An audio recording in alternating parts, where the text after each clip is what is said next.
Welcome to Iron Financial. This is the only place where we forge stronger portfolios by hammering right through market weakness. Today, we are putting Yum Brands directly under the microscope.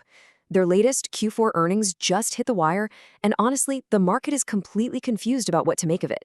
You're looking at a stock that's been trading sideways, pretty much going nowhere. And these numbers, well, these are the catalyst. They're either going to break this thing higher or send it crashing down to test its lows. Our job, as always, is to figure out which way it's headed. Are we looking at a fast food empire built on a solid steel foundation, or is there something rotten deep inside the structure? We're about to tear this report down, piece by piece, and find out. All right, let's get to work.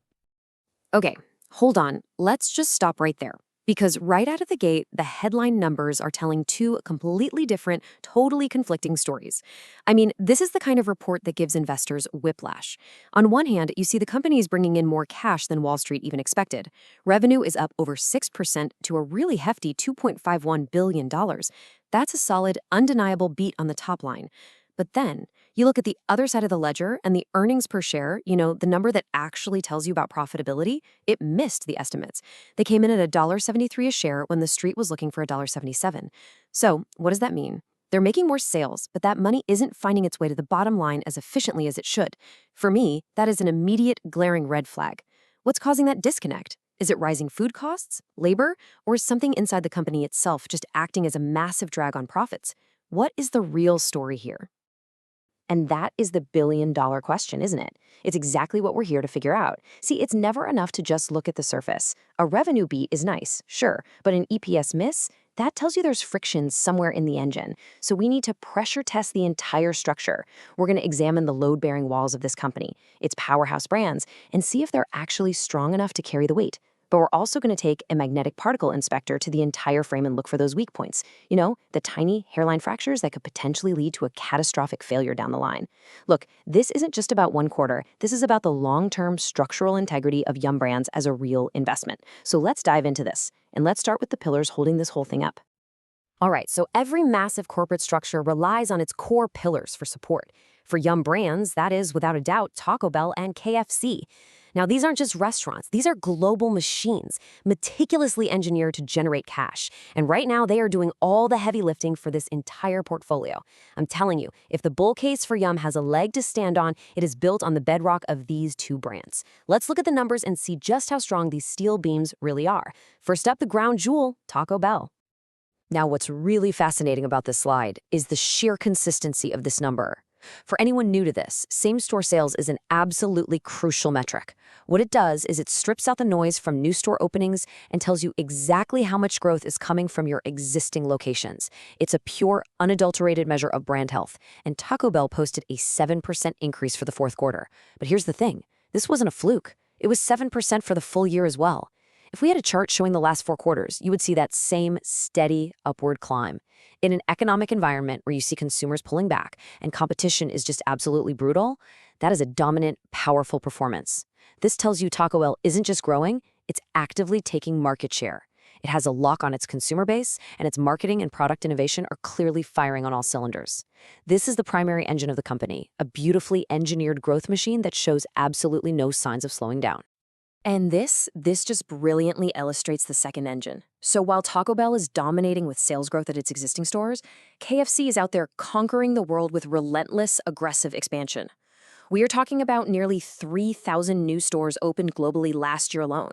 Over 1,100 of those came just in the fourth quarter. I mean, just think about that scale. That is an incredible rate of expansion. And the crucial point here for us as investors is their franchise model. This is what allows for this explosive, capital-efficient expansion.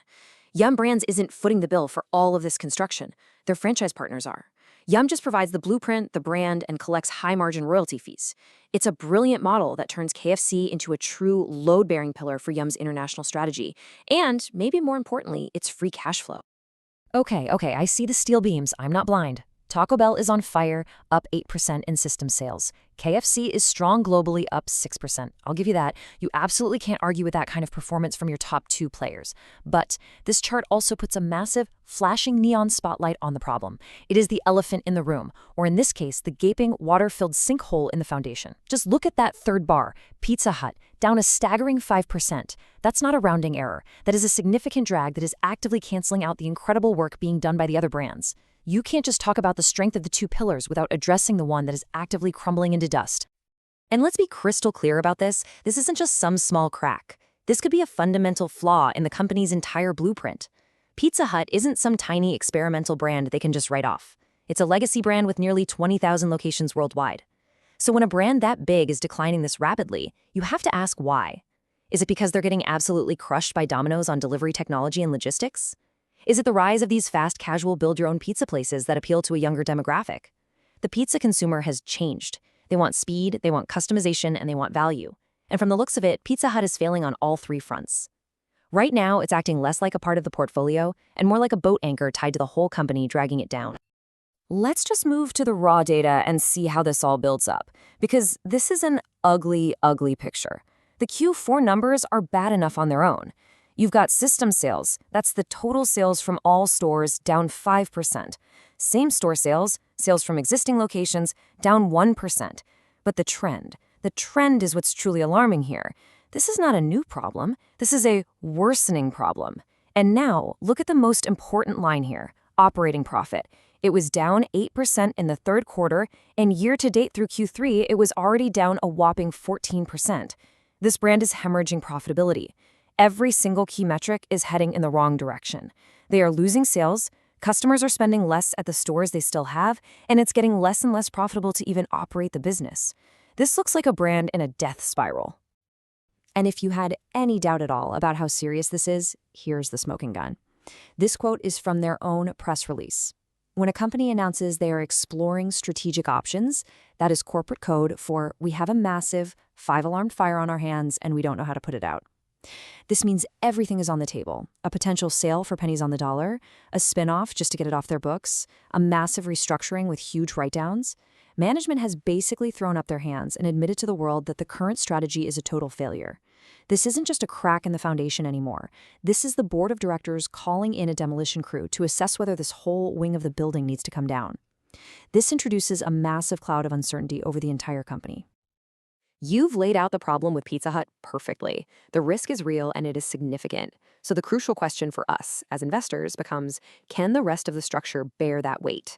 We need to step back from the individual brands for a moment and look at the financial blueprint of the parent company, of Yum Brands itself. Does the corporation have the balance sheet strength, the free cash flow, and the overarching strategy to actually manage this crisis? Can they afford to either fix Pizza Hut, which will cost a fortune, or perform the major surgery required to cut it loose without jeopardizing the entire enterprise? It's time to check the corporate foundation. The core investment thesis for Yum has always been this diversified portfolio model. The idea is simple. The strength of winners like Taco Bell and KFC can more than compensate for the cyclical weakness of another brand. And for years, this model has worked. It provides stability and it provides multiple avenues for growth. The cash flow from the winners can be used to fund innovation in the laggards. But that model is being stress tested in real time right now. Can two overperforming brands truly offset one that's in a potential free fall? And yeah, the Habit Burger Grill is in there too, but it's just too small to really move the needle. The portfolio is really a three-legged stool, and one of those legs is about to snap. At what point does the drag from Pizza Hut become so significant that it starts pulling the growth rates of the entire company down into mediocrity? A failing division doesn't just hurt the profit and loss statement, it consumes immense management time and attention. That's an unquantifiable cost that distracts them from optimizing their winners. That's a fair challenge, a very fair challenge. But here's a powerful counter-argument, and it's coming directly from management, written in dollars and cents. They just raised the dividend by 6% to a new annualized rate of $3 per share. You don't do that if you believe your corporate cash flow is in jeopardy. A dividend increase is one of the strongest signals a board can send about its confidence in future earnings and stability. They are telling the market, yes, we have a Pizza Hut problem, but the cash-generating power of Taco Bell and KFC is so immense that we can handle it and still increase shareholder returns. This is management putting their money where their mouth is. Or is it? I see that signal, but I also have to ask if it's the right move. I mean, are they just placating shareholders with a dividend hike while a fire is raging in one of their divisions? Shouldn't that cash be aggressively reinvested to fix the Pizza Hut problem? Or is this an admission that they don't even think it can be fixed? A dividend is nice, but I'd rather they solve their billion-dollar problem first.